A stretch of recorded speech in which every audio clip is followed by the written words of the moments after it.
Halo semuanya, para penikmat cerita misteri dan horor. Sebelum kita mulai, jangan lupa untuk subscribe, like, dan komen di channel ini. Karena cerita kali ini akan membawa kalian lebih dalam ke kegelapan terowongan yang penuh rahasia, dan menyatukan potongan-potongan teka-teki dari sebelumnya. Horor sebelum bobo. Kali ini melanjutkan kisah Rani yang sebelumnya mencoba mengungkap misteri di balik terowongan tua di bawah apartemen Cendana. Setelah insiden mengerikan yang hampir merenggut nyawa Nadia, Rani kembali bertemu dengan Sita, yang ternyata menyimpan lebih banyak rahasia dari yang ia duga. Bersama, mereka kembali ke terowongan dalam upaya terakhir untuk memahami dan melawan kekuatan gelap yang terus menghantui mereka. Namun, apa yang mereka temukan di sana jauh lebih mengerikan dari apapun yang pernah mereka bayangkan. Sosok bayangan yang muncul bukan hanya ancaman fisik, tetapi juga membawa rahasia kelam tentang Wisnu Hendrawan, sosok misterius yang ternyata sudah lama meninggal. Saat kebenaran mulai terungkap, sebuah tragedi baru menghantam Rani. Nadia, teman terdekatnya, akhirnya meninggal dunia, meninggalkan rasa bersalah yang tak terhapuskan. Apakah Rani dan Sita mampu keluar dari lingkaran teror ini? Atau akankah rahasia terowongan itu membawa mereka lebih dalam ke dalam kegelapan yang tak berujung? Inilah horor sebelum bobo. Rani masih tidak bisa bergerak. Seolah-olah tubuhnya membeku di pintu masuk terowongan yang dingin dan sunyi. Suara napasnya yang cepat bergema, hilang dalam hembusan angin yang berputar di dalam terowongan. Dinding-dinding terowongan tampak lembab, tertutup lumut dan retakan, sementara langit-langitnya terlihat rapuh, seolah siap runtuh kapan saja, menambah kesan menyeramkan. Bau tanah basah bercampur dengan aroma busuk dari sumber yang tidak diketahui memenuhi udara, membuat napas Rani semakin tersengal. Sebelum cahaya yang ternyata berasal dari Sita mencapai dirinya, bayangan besar tiba-tiba muncul entah dari mana dan menghantam Sita dengan keras. Tubuh Sita terbanting ke dinding terowongan, disertai erangan kesakitan yang memilukan. Senter kecil yang dipegangnya terlepas dari tangan, jatuh dan terguling di lantai batu yang dingin, masih menyala tetapi cahayanya perlahan memudar. Rani dapat melihat semuanya dalam cahaya yang suram. Suasana muram semakin mencekam. Sita berjuang untuk berdiri, wajahnya pucat di tengah kegelapan. Tetapi tidak ada suara yang terdengar selain angin yang semakin liar, seperti bisikan arwah-arwah tak berbentuk yang berlarian. Terowongan itu terasa semakin sempit. Sosok-sosok bayangan melayang di ujung ruangan, semakin mendekat, menjulang seperti tirai kegelapan yang bergerak, mengepung Sita. Mereka bergerak tanpa suara, hanya suara dentingan dingin yang memecah angin kencang. Tangan-tangan tak terlihat mulai merayap di kaki Rani, mencengkeram erat, seolah-olah berusaha menariknya kembali ke dalam kegelapan. Rani berjuang dan meronta, tetapi semakin ia melawan, cengkeraman itu semakin kuat, seolah-olah menguras sisa keberanian yang dimilikinya. Sosok-sosok bayangan itu kini berkumpul di sekitar Sita, mengepungnya seolah siap melahapnya. Rani bisa mendengar rintihan Sita yang samar, seperti tercekik di tenggorokan. Napas Sita terdengar tersengal dan berat, seolah-olah udara di sekitarnya dipaksa keluar dari paru-parunya. Bayangan-bayangan itu kini mencekik Sita dengan tangan-tangan tak terlihat, yang hanya tampak dari cara tubuh Sita terpojok dan tertahan di dinding terowongan. Dalam cahaya yang semakin redup, Rani melihat mulut Sita bergerak, menggumamkan sesuatu, tetapi tidak ada suara yang keluar kecuali desisan angin yang terus berhembus, seperti bisikan dalam bahasa yang tak dapat dimengerti. Rasa takut mencengkeram Rani. Dadanya terasa seperti diremas. Meski tubuhnya gemetar hebat, Rani mencoba merangkak lebih dekat ke Sita. Setiap inci gerakannya terasa seperti perjuangan melawan kekuatan tak terlihat yang terus menariknya ke belakang. Cengkeraman tangan-tangan tak kasat mata di pergelangan kakinya semakin erat, seolah ingin menyeretnya ke bayangan gelap yang kini mengepung Sita. Namun, Rani tidak menyerah. Ia tahu bahwa Sita adalah satu-satunya harapan, satu-satunya yang bisa menyelamatkannya dari mimpi buruk ini. Meski jantungnya berdebar kencang dan napasnya terengah-engah ketakutan, ia terus merangkak, mencoba mendekati Sita. Dengan napas yang berat, Rani akhirnya berhasil mendekati Sita, yang kini tampak begitu lemah. Sosok-sosok bayangan di sekitar mereka bergerak liar, mengulurkan tangan mereka untuk memisahkan mereka, tetapi Rani terus maju dengan tekad yang kuat. Sita, yang kini sedang menderita dan hampir kehilangan kekuatannya, mengulurkan tangan ke arah Rani, mencoba menyentuh kepalanya dengan jari-jari yang gemetar. Ketika Sita akhirnya menyentuh Rani, sesuatu yang tidak terduga terjadi. Jempol Sita menekan dengan kuat di dahi Rani, dan tiba-tiba rasa sakit yang luar biasa menusuk kepalanya. Rasa sakit itu begitu tajam, seperti palu godam yang menghantam tengkoraknya tanpa ampun. Kepalanya terasa berputar, dan penglihatannya menjadi kabur. Dunia di sekitarnya tampak berputar dan menekan, menghancurkan segalanya di dalam dirinya. Rasa sakit itu begitu hebat, hingga Rani terhuyung ke belakang. Ia menutup matanya erat-erat, berusaha melawan pusing yang semakin menjadi, seolah-olah ia dilemparkan ke tengah pusaran tornado. Bayangan-bayangan itu semakin liar, seolah merayakan penderitaan mereka. Napas Sita semakin melemah. Di tengah suara angin dan bayangan yang menari di dinding terowongan, Rani merasakan tubuhnya semakin tenggelam ke dalam kegelapan. Apakah ini akhir? Matanya tetap terpejam, tetapi ia masih bisa merasakan Sita yang terus berjuang di sampingnya. Dalam keputusasaan dan rasa sakit yang tak tertahankan, Rani hanya tahu satu hal. Ia harus keluar dari situasi mengerikan ini. Mereka harus bertahan, apapun yang terjadi. Namun, di tengah jeritan yang menggema di kepalanya dan bayangan yang semakin mencengkeramnya, Rani memaksa dirinya membuka mata dengan sisa kekuatan yang ia miliki. Saat Rani membuka matanya, sesuatu yang aneh terjadi. Terowongan yang sebelumnya gelap, lembab, dan dingin kini berubah drastis. Cahaya, dari sumber yang tak diketahui, bukan dari lampu atau senter, mengisi setiap sudut ruangan. Rani kini dapat melihat dengan jelas kengerian yang sebelumnya tersembunyi dalam kegelapan. Ia merasa seolah berada di dunia lain, dunia yang dihuni oleh makhluk tak kasat mata. Sosok-sosok bayangan yang sebelumnya hanya dapat dirasakan melalui sentuhan dingin dan suara angin mendesis kini muncul tepat di depannya. Mereka melayang di udara, tubuh mereka setengah transparan tetapi menunjukkan detail yang mengerikan. Wajah mereka tidak sempurna, beberapa tanpa mata, hanya cekungan gelap. Yang lain memiliki satu mata besar yang menatap tajam, penuh kelaparan, kebencian, dan dendam. Mulut mereka dipenuhi taring tajam yang bengkok, mengeluarkan suara jeritan melengking yang menusuk telinga. Sosok lain hanya memiliki tubuh setengah tanpa kaki, dengan kain compang-camping yang menyeret di lantai. Tangan mereka yang panjang, kotor, dan berlendir meraih ke arah Rani. Jari-jari mereka yang keriput dan patah tampak mencengkeramnya dengan dingin yang menusuk hingga tulang. Rani terkejut melihat mereka begitu jelas. Makhluk-makhluk ini bukan sekadar bayangan. Mereka hidup, ada di sini, dan mereka menginginkannya. Rani berkedip berulang kali, berharap ini hanyalah ilusi atau mimpi buruk yang segera berakhir. Tetapi setiap kali ia membuka matanya, pemandangan itu tetap sama, bahkan semakin menakutkan. Sosok-sosok itu semakin mendekat, mengepungnya dengan aura putus asa, mengirimkan gelombang ketakutan yang tak terlukiskan.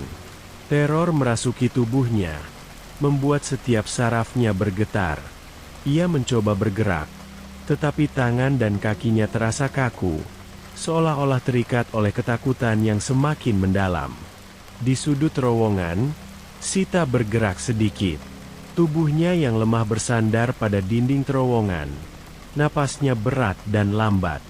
Matanya tertutup rapat, tetapi bibirnya terus bergerak, menggumamkan kata-kata yang tidak Rani pahami. Gumaman itu terdengar seperti mantra, tidak dapat dimengerti tetapi penuh kekuatan. Rani mendengar suara Sita bergema di dinding terowongan. Setiap kata memicu reaksi dari makhluk-makhluk yang mengepung mereka. Jeritan mulai terdengar di dalam terowongan, suara yang hampir menusuk telinga Rani. Makhluk-makhluk itu meraung, suara mereka panjang dan menyayat, membuat kepala Rani berdenyut kesakitan. "Tinggalkan kami, jangan ganggu kami." Suara mereka memekakan telinga, parau, dan penuh amarah. Rani menutup telinganya, mencoba menghalangi suara itu, tetapi sia-sia. Jeritan itu terus menghantam, seolah mengguncang jiwanya. Tangan-tangan yang mencengkeram kakinya perlahan mulai melemah. Cengkeraman dingin itu akhirnya melonggar, membebaskan tubuh Rani, tetapi rasa takut tidak berkurang sedikit pun. Sosok-sosok yang sebelumnya mencengkeramnya dengan kekuatan mengerikan kini mundur, menjauh dari Sita yang terus menggumamkan mantra. Mereka melayang mundur dengan jeritan yang lebih keras, seolah-olah tersiksa oleh mantra yang diucapkan Sita. Namun, meskipun makhluk-makhluk itu mundur, Rani tahu sesuatu yang lebih buruk sedang terjadi. Matanya kini terbuka, bukan hanya dalam arti fisik, tetapi juga secara spiritual. Ia dapat merasakan aura mistis yang begitu tebal, seolah-olah setiap molekul udara di sekitarnya dipenuhi energi gelap dan kekuatan supernatural yang mengancam. Tubuhnya gemetar bukan hanya karena takut, tetapi karena ia kini dapat merasakan apa yang sebelumnya tersembunyi. Keberadaan mereka, makhluk-makhluk itu, begitu nyata dan berbahaya. Sita, dengan kekuatan supranaturalnya, telah membuka penglihatan batin Rani.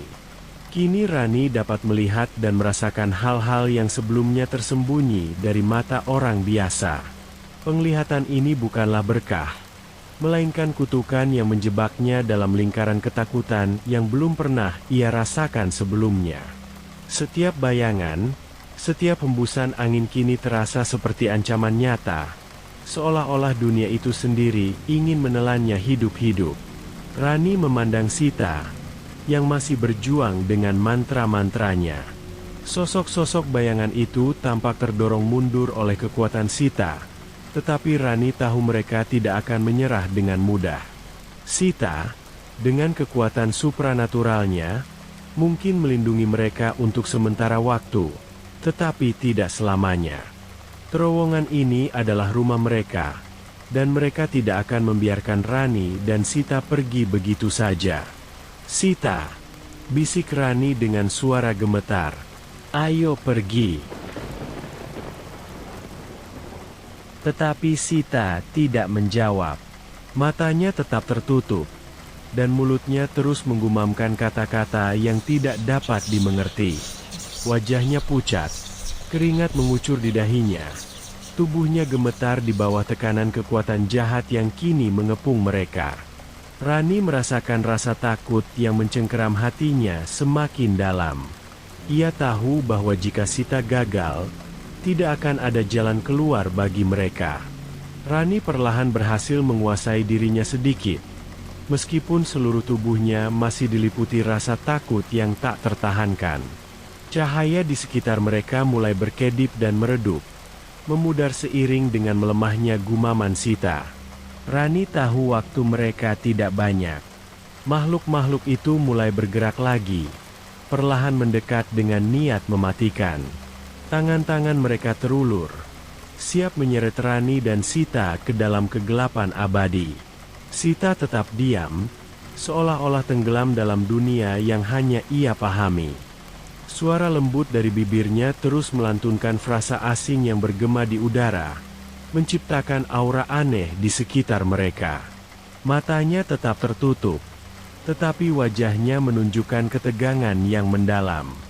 Dahinya berkerut, keringat mengalir di pipinya, dan tubuhnya tampak bergetar seolah-olah menahan kekuatan yang terlalu besar untuk ditanggung.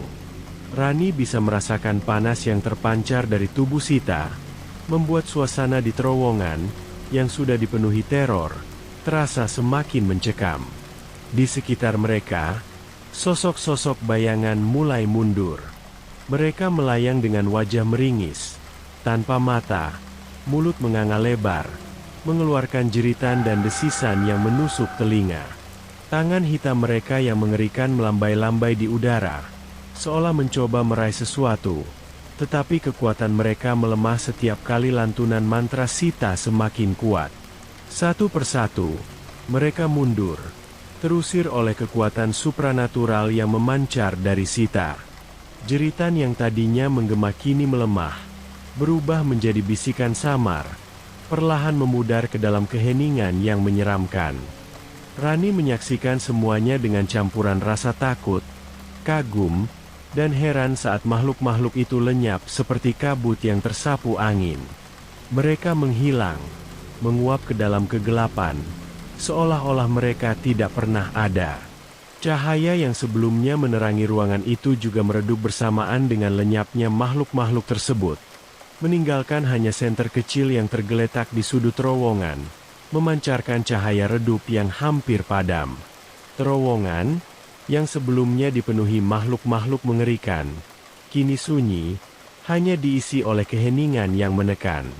Sita membuka matanya.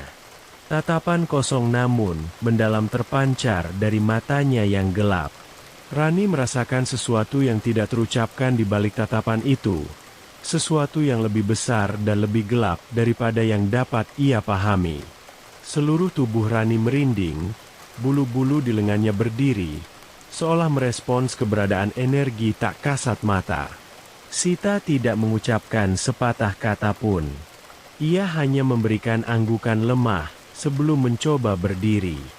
Rani, yang tubuhnya masih gemetar, mengumpulkan sisa tenaganya untuk membantu Sita. Mereka berdiri bersama di tengah keheningan yang menyesakkan, berusaha meninggalkan tempat itu secepat mungkin. Rani mengambil senter yang masih memancarkan cahaya redup, lalu mulai berjalan. Kakinya terasa berat seolah ditahan oleh bayangan yang baru saja lenyap. Saat mereka keluar dari terowongan, pikiran Rani dipenuhi kilasan-kilasan mengerikan dari apa yang baru saja dialaminya. Sosok-sosok menakutkan, jeritan yang tak terdengar, panas yang menekan, semuanya masih berputar di kepalanya, bercampur dengan ketakutan yang terus menghimpit dadanya. Namun, Rani menolak untuk terus terjebak dalam teror itu. Ia hanya ingin keluar, melupakan semuanya. Sita, di sampingnya, masih tertatih-tatih, matanya kosong dan bibirnya rapat. Sesekali, Rani ingin bertanya, ingin tahu apa yang sebenarnya terjadi. Siapa atau apa makhluk-makhluk itu? Dari mana Sita mendapatkan kekuatan untuk mengusir mereka? Tetapi setiap kali ia mencoba berbicara, rasa takut menahannya. Mungkin, beberapa rahasia memang tidak seharusnya diungkapkan. Akhirnya mereka sampai di ujung terowongan. Cahaya redup dari luar menyambut mereka, tetapi rasa lega tidak segera datang. Tubuh Rani terasa remuk. Rasa sakit menjalar ke seluruh persendiannya. Sementara itu, Sita tetap diam, memendam banyak rahasia yang tak terungkap. Tanpa sepatah kata, mereka meninggalkan terowongan itu. Perjalanan kembali ke rumah Sita diisi oleh keheningan yang tegang. Rani hanya bisa diam, masih bergulat dengan pikirannya yang kacau. Setiap detik yang berlalu terasa seperti mimpi buruk yang tak berujung. Sesekali, ia melirik Sita yang duduk diam di kursi di sampingnya. Bibirnya tertutup rapat seolah-olah menyimpan rahasia yang terlalu gelap untuk dibagikan. Malam semakin larut, dengan awan gelap menggantung rendah di atas taman kecil di depan rumah Sita. Angin yang berhembus perlahan membawa aroma tanah basah, membuat suasana terasa semakin berat dan mencekam. Rani duduk di samping Sita, bersandar pada bangku taman yang dingin, ponselnya di tangan, siap merekam setiap kata yang akan keluar dari mulut Sita. Taman di sekitar mereka tampak tenang, tetapi hati Rani berkecamuk, dipenuhi rasa penasaran bercampur kegelisahan. Sita menatap ke kejauhan, matanya kosong, seolah-olah tenggelam dalam kenangan kelam. Dengan suara serak dan pelan, ia mulai menceritakan segalanya. Rani mendengarkan dengan saksama. Setiap kalimat dari mulut Sita terasa seperti duri yang menusuk kesadarannya. Seperti yang sudah kukatakan sebelumnya, Sita memulai. Apartemenmu, dan banyak bangunan lain di kota ini, dibangun di atas jalur dan stasiun kereta bawah tanah tua yang telah ditutup. Banyak kecelakaan tragis terjadi di sana, sehingga pemerintah memutuskan untuk menutup jalur tersebut. Rani tetap diam, menahan napas. Ia tahu sedikit tentang cerita ini, tetapi mendengarnya langsung dari Sita membuat semuanya terasa lebih nyata, lebih menakutkan. Dalam beberapa tahun terakhir, lanjut Sita, banyak pembuat konten, termasuk Nadia dan teman-temannya, dengan segala tingkah mereka, mengganggu penghuni tak kasat mata di tempat itu. Mereka tidak hanya datang untuk membuat konten, tetapi juga melakukan hal-hal yang seharusnya tidak mereka lakukan. Rani menahan napas, mendengarkan setiap kata dengan saksama. Dalam pikirannya, gambaran tentang Nadia dan apa yang mungkin dilakukannya di terowongan mulai muncul, menciptakan bayangan yang membuat Rani semakin gelisah. Nadia pernah datang padaku untuk meminta bantuan. Setelah itu, dia berhenti menjadi pembuat konten karena sering diganggu, mimpi buruk, kehadiran makhluk-makhluk yang menghantui apartemennya. Tapi sesuatu berubah setelah itu, Rani. Dan ketika kau datang bersamanya ke terowongan, mereka merasa marah. Mereka mengenali Nadia dan menganggapmu sebagai bagian darinya. Setiap kata yang keluar dari mulut Sita menambah beban di dada Rani. Ia dapat merasakan dinginnya malam merayap ke tulangnya, bukan karena udara, tetapi karena ketakutan yang berkumpul di hatinya. Perlahan, kesedihan dan kemarahan bercampur di dalam dirinya, mengguncang emosinya. Mengapa orang-orang begitu sembrono? Mengapa mereka tidak pernah menghormati makhluk lain, bahkan yang tidak dapat mereka lihat? Di tengah keheningan malam, sebuah notifikasi dari ponsel Rani memecah suasana. Dengan tangan yang gemetar, Rani mengambil ponselnya dan membuka pesan yang baru saja masuk. Matanya terpaku pada layar, membaca kata-kata yang dikirim oleh Budi, temannya dari kepolisian. Sita menatapnya dengan ekspresi bertanya-tanya, tetapi Rani tidak bisa berbicara. Pesan itu mengungkapkan fakta yang mengejutkan.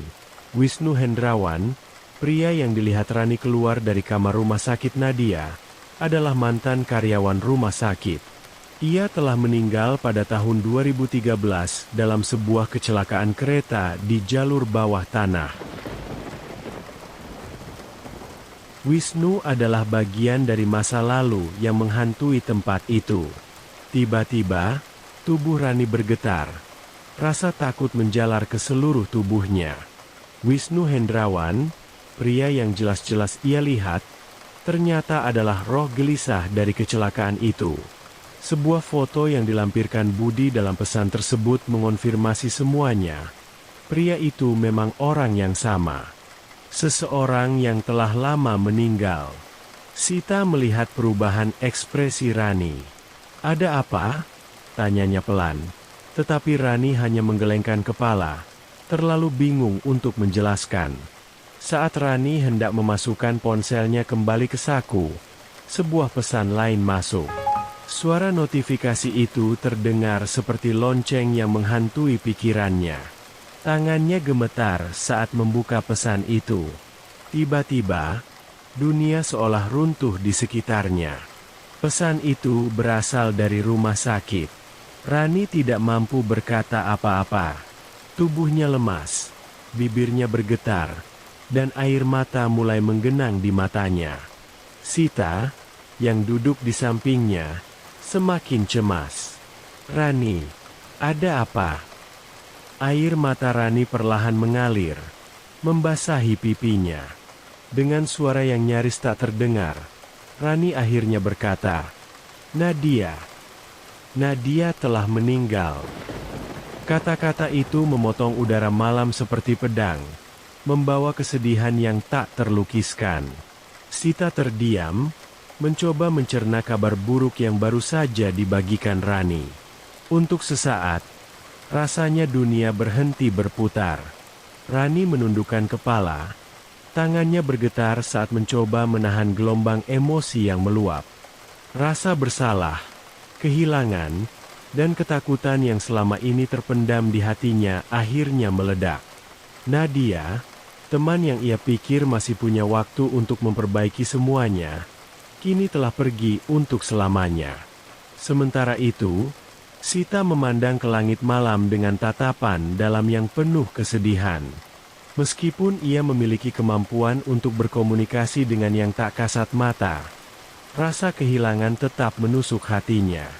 Ia tahu bahwa roh Nadia kini telah pergi, meninggalkan dunia ini dengan semua kesalahannya yang belum ditebus.